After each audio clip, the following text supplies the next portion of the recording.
Welcome to Soul Thrive, where we explore spirituality through healing trauma, shadow work, and applying the laws of the universe in order to master ourselves without the fear of the unknown. All right. Big topic to discuss today. Confidence? Yeah, something we talked about so many times before, something I've personally struggled with or did not really have a true understanding of what confidence is. So what is actual real confidence? Real confidence, I mean, you can define it in many different ways. So there is always, I always say to my clients and everybody is I want you first to kind of define your own version of what you think confidence is. So you have to take a moment and think, how do you define your confidence for yourself? And most of the time people will go a person who's self-assured or, is successful, right? Confidence is just someone who knows themselves very well and is someone who can be vulnerable and has emotional intelligence. Okay, that is not the typical definition of confidence. No, it's not. Right. And I think a very confident person, it's not to say that you can't be loud. It's not to say that you're somebody that can also be an observer, somebody who's non-judgmental, somebody who really kind of takes the time to assess situations, also is very good at, boundaries. They know their boundaries, and they also really do take the time to help people understand them. I think a really confident person is also someone who's in a leadership role or a mentorship role or has the ability to kind of really help others see their own potentials in themselves and kind of help build others up, not tear people down. I think that there can be a really false sense of what confidence kind of looks like, and I think most people will say the more successful you are, the more confident you are. I say the more successful you are, if you're not in a leadership role and you're not looking at how to help other people also define themselves and encourage and so on, and have the emotional intelligence and wellness, an understanding of yourself and your boundaries, you're actually showing me your insecurities. Right, because if you always have to strive for external accomplishments to feel better, then you actually are the opposite. You lack confidence. So you mentioned a couple of things: boundaries, emotional intelligence, and knowing who you really are. Yep. Okay. Which is, so that last one is a big friggin' topic, because we could do a whole, in Soul Thrive, in a community platform that's that I have, we've been working on, I do have so much content in there that really does help people define it on a more personal level. But just to kind of touch on that, first of all, you need, in order to define a sense of self, you have to understand that this is a very big daddy issue. It's a father wound. Right. So if you don't know yourself, it's chances are you have a father wound because he didn't teach you sense of self. Yeah, he didn't help you define, he didn't help you define your sense of who you are. Okay. And so what that really just means is he probably himself struggled in a lot of ways where he couldn't define his own sense of self, and he didn't know how to kind of navigate in his physical reality by showing confidence in a more grounded, more well-rounded type of way of looking at things. Whereas that would have helped you in your developmental years define a better sense of who you are. So image, if there was more of an image, an emphasis around image, or an emphasis around social status, an emphasis around success, that determining factor was what would define your sense of self. Right. However, I think the truth in what confidence and empowerment and personal power really looks like is somebody who can emotionally regulate themselves, or emotionally intelligent enough to understand what works for them and what doesn't. Someone who can define their boundaries very well, doesn't push against themselves, knows their limits, doesn't hustle and grind and push against themselves in any which way. To define some form of an idea of success. Is there hard work that goes into creating your experiences? Absolutely. But a really confident person understands when to engage and when not to engage. Right. When to push against themselves, when not to push against themselves. They have a very good understanding of themselves, and it usually is because their father was this person that took the time to learn from their mistakes. and gain wisdom and gain insight, and then passed on the knowledge and the understanding of like, look, these are your choices, these are your experiences in life. These were my mistakes. They don't have to define me. You're allowed to make mistakes too. Confident people make mistakes. And Right. confident people take accountability for those mistakes. And learn from them and don't repeat them. A false sense Right. of confidence really just shows people who are cowards, who don't know how to conflict resolve. They have a false sense of what they think boundaries are. They want to belong where they don't belong. They'll try to fit in. They'll try to push against themselves. They'll Right. people please. There's so many factors that comes with it. Right. But really, how to define confidence? I would just say, look at your relationship with your father and look at your father's relationship to how he defines confidence, and that's going to give you a clear understanding of how you define your confidence. Right. So where do boundaries play a role? Because if you don't have a sense of self, it's very hard to set boundaries because you'll feel guilty. Yes. So I guess boundaries and confidence go hand in hand. Personal power, solar plexus. Yeah. something Okay. like that. Okay. So let's talk a little bit on the spiritual spectrum. Okay. So solar plexus is like this area of your body, which is the center that kind of governs your esteem, your confidence, your image. It actually also regulates your nervous system. And you could see a lot of people when they're feeling like not very confident, or like they the way they even cross their hands. I'm just saying. Oh. Or even when they're like kind of like this. Yeah. It's just a form of them protecting That's that a area. protection, Yeah, right, it's a right, form right. of protecting themselves. And usually it's because they had a lot of conflict going on in their childhood and their experiences where things weren't defined, and there was no conflict resolved. Okay, great. Yeah, okay. So it's very it's very normal for people to kind of like have a specific stance, and that can just give like off a false sense of authority. Right. Boundaries are, I think a lot of people define boundaries in a way where it's a line between where someone meets something or where their limit to an experience could be. I would say that to get better at what your boundaries are, you really have to know your trauma, and you really have to have a very good gauge of your emotional spectrum. You need to have that emotional intelligence. You need to do the work, and you need to understand more of yourself. You need to understand what leads you in your life and how you respond in your life and why you're responding the way you are. Most people do not take the time to kind of look at their experiences and the emotional triggers that are happening in their lives. So they don't really, they assume that they're putting up a boundary in something that could just be a trauma response. Instead of it actually being, you know what, I've thought about it. I've registered that I really don't like this. And the reason why I don't like this is because it really is taking away from, whatever experience that I'm trying to define more of myself. But you cannot be someone who defines a boundary and then violates it within yourself as well. Can we give an example? Right. So confident people, when they execute a boundary, they communicate it very clear and concise and say, if I don't like pizza, I'm not going to ever like pizza. Okay. That doesn't mean you can't have pizza. Right. That doesn't mean I'm telling you that you can't eat pizza around me. Okay. Most people define boundaries and they say, this is where they get a little confused about mutability. Because mutability is like, okay, I don't like this, but I'm willing to accept that you like that. Okay. But I'm not going to get triggered every single time you engage in that. Okay. Now we can go into the other spectrum of where it could be a toxic behavior pattern in a dynamic in a relationship between two people.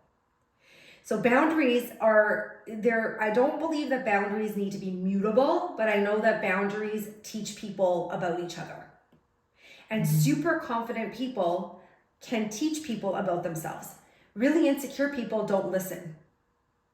So if I'm constantly saying, I don't like pizza, and you're constantly telling me, but just like the pizza, there's an insecurity that you're defining within yourself because you think I'm rejecting a part of you. Right. Confident people don't care. They're like, okay, but I'm not telling you can't have that. You can have, it's just But not for me. I just don't want to have it. I just Right. don't want to have that Right. experience for myself. Right. And I don't like that you're forcing your view or your opinion or your thought in something that I'm telling you I don't like. But people need to get very clear, because most of the times people will assume that they're defining a boundary and they think that they're defining a personal sense of who they are. And what they're not registering is it's a complete trauma response. And so they're going, don't treat me this way. I don't like that you're treating me this way. This doesn't feel good. But they're not taking the extra step to define why it's not feeling good. They want you to change the behavior, but they're not taking the time to say, am I projecting my feelings onto you how can I make you understand? A confident person is going to say, I'm going to make you understand why. I don't like it when you act like that. Right. I'm going to make you understand where this comes from, but I'm also going to do the work, and I'm going to define it better for myself, which means I'm going to do the work so that when and if you do make the mistake, because people make mistakes, things do happen, I will then tell you this is the consequence to the behavior.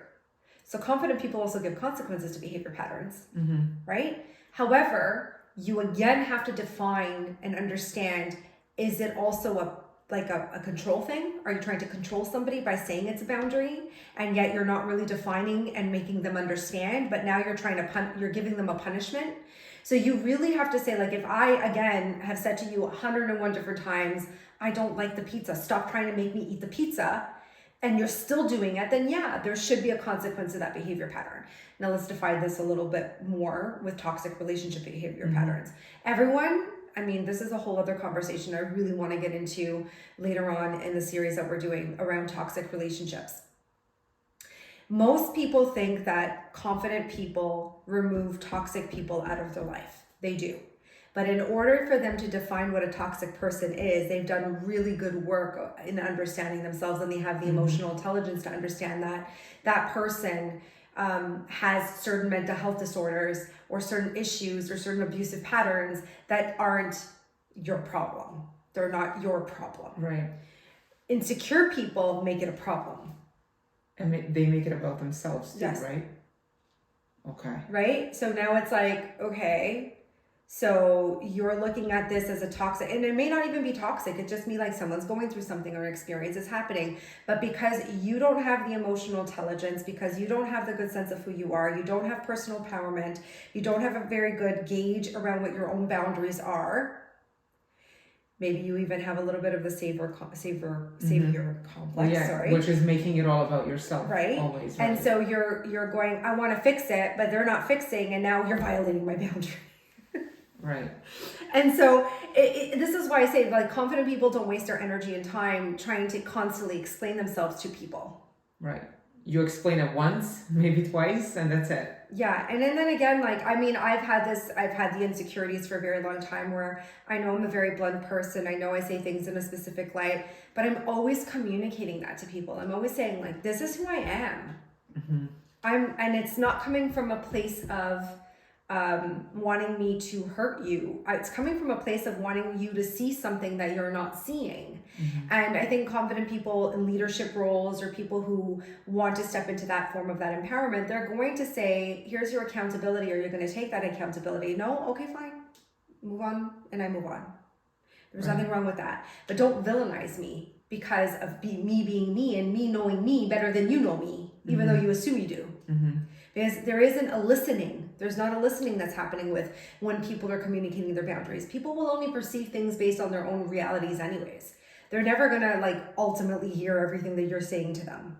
So yeah, confident people really do the work. They really define themselves in a specific way. That's not to say that they don't have insecurities, but they're very, very aware of their insecurities. Right. And can admit to them even. Yes. And openly talk about 100%. it. Right. And they're not looking at it as a weakness. They're going, no, this is something that I do have, and I'm willing to work on that, and I'm willing to make that better. And isn't that the vulnerability and confidence Yes. that is often talked about? Yeah, and that again goes into the wisdom and the emotional intelligence aspect of things. And like, I feel like people who are not confident, they like to gossip a lot. They like to ally with people. They like to trauma bond. They like to create. Triangulate. They like to, triangulation. All those factors play a significant role. A confident person doesn't engage in that. Silence is thunderous. I learned it at a very young age. I had a mentor at a very young age, and he said to me, Christina, because I was so reactive in certain situations in my experiences when I was younger, and he was like, you got to master silence. He's like, you've got to get better at that. He's like, you can't give everybody something. Yeah. And I was like, yeah, you're right. Yeah, and when you give them a reaction, well, we talked about this, you're giving your power away. Exactly. And your energy away. Exactly. And when you're confident, you start doing a lot less of that. Mm-hmm.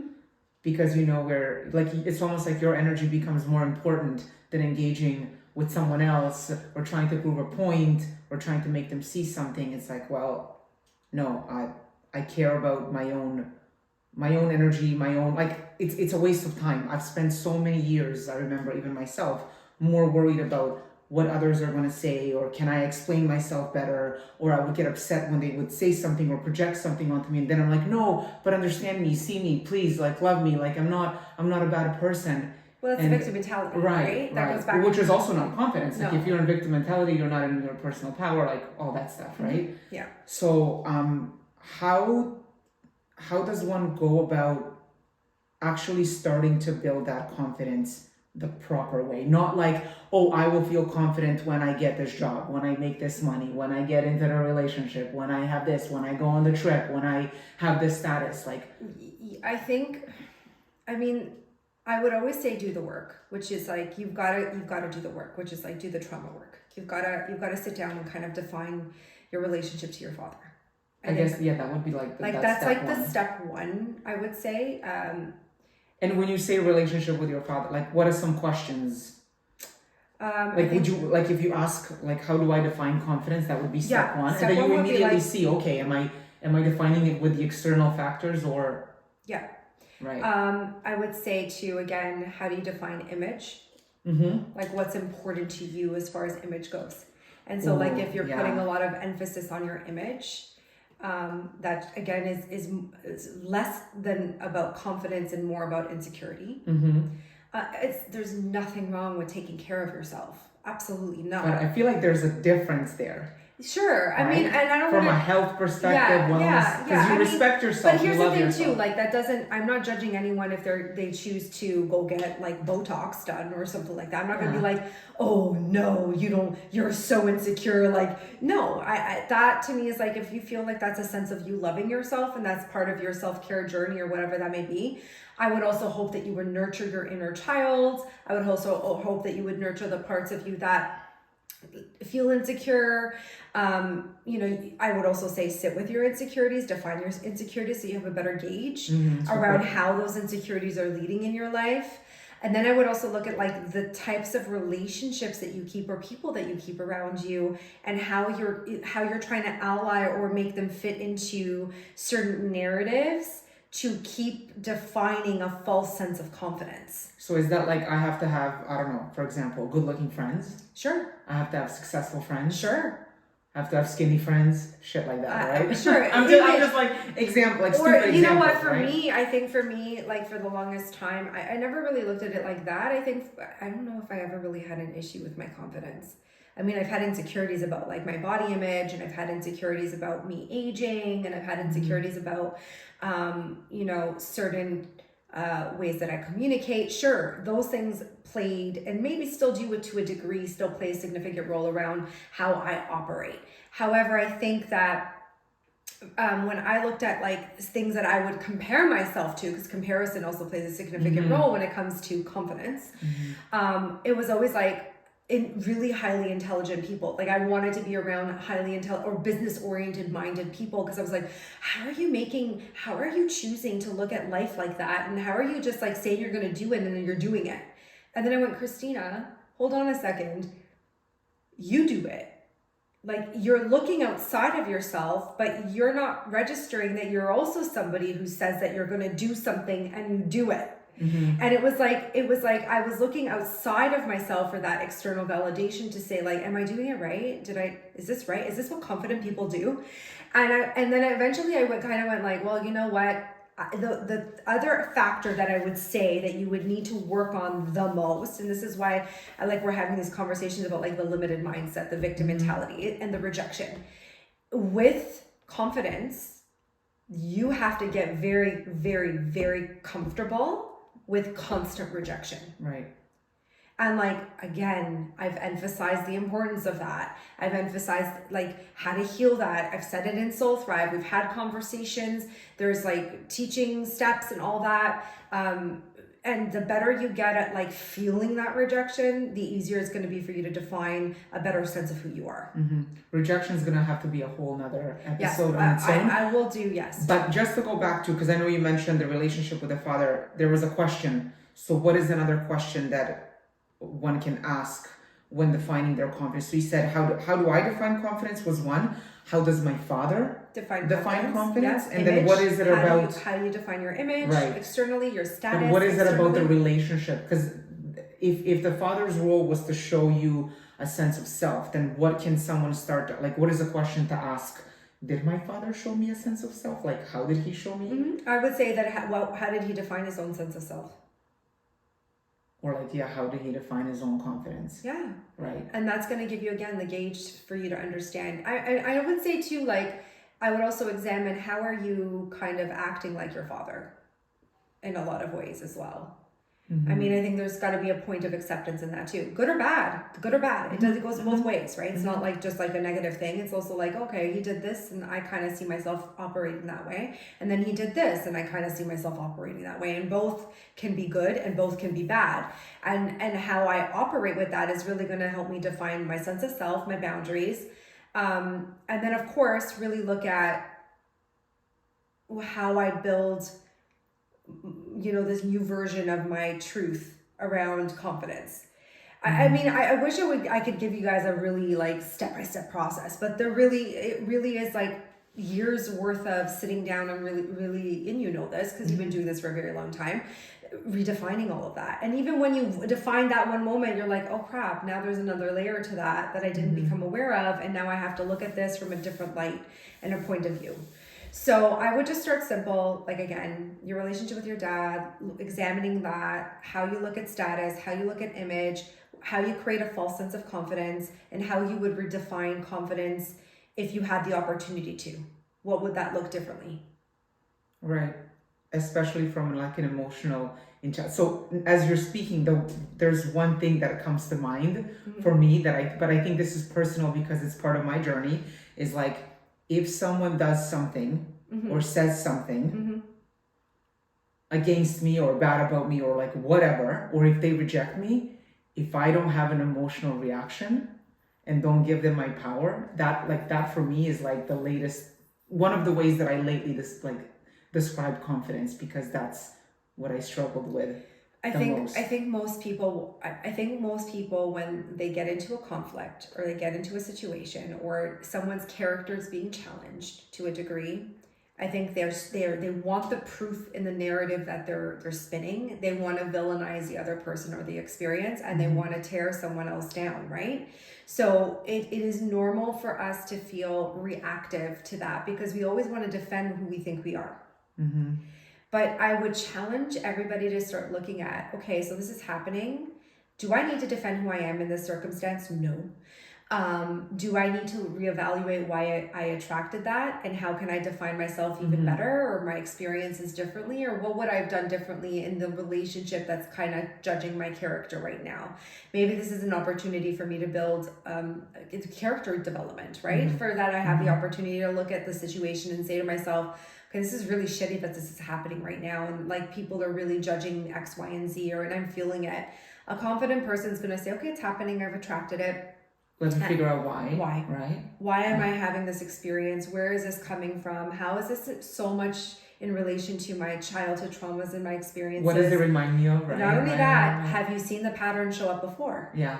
Have you seen the pattern show? And if it has, then you haven't healed that yet. Right. And even with me too, I've attracted experiences quite recently, and I've had to really sit with myself and be like, oh my God, this reminds me of this experience back then, and I can't believe I did it again, and I didn't execute my boundaries correctly, and I really always felt like I was constantly explaining myself and constantly trying to make someone understand something that they didn't want to hear. That would say too, confident people, they stop talking to people who are not listening. Yeah, because you're wasting your time and your energy. Right? And I would say stop. Like I would say, like if you find yourself constantly, like watch instead, observe. Because confident people also have integrity. They are people who match their words with their actions. Right. Not just say something and then not add up to that experience. Mm-hmm. So, But isn't that the element that also allows you to go, okay, my words match my actions. I know who I am. I know I acted with integrity. So if you want to have a reaction about that, that's your problem, not mine. yeah. Yeah, just Yeah. reflecting on just, personal recent experiences. Yeah. So that's, Yeah. I feel like does everybody, maybe last question to wrap this one up, do you define confidence in different ways throughout your life as you're dealing with different things, as you're like uncovering different parts of yourself? I would say that, I'm still learning so much about myself every single day. And I think like it would be really ignorant of me to turn around and say that I've defined myself and I've learned all parts of me, because I haven't. There are going to be parts of me that I have no idea even existed within me yet. And I'm excited to find out more about that. To see what other experiences I'm going to attract and opportunities or hardships or grievances or conflicts that are going to help me define me on another level. So your sense of self is always evolving. Exactly. So then your confidence is going to be always Exactly. evolving. So your confidence will always evolve. The core of who you are is always going to be like tied to your integrity. Okay. All right. So remember that confidence is also somebody like you're a person of your word. Right. I think we're going to stop this for today right here. I think I've given a lot of context.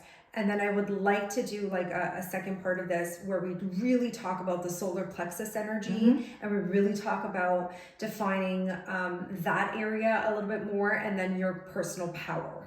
So that maybe people can have a better understanding around that building aspect. Okay, sounds good. And All right. that will be coming up shortly.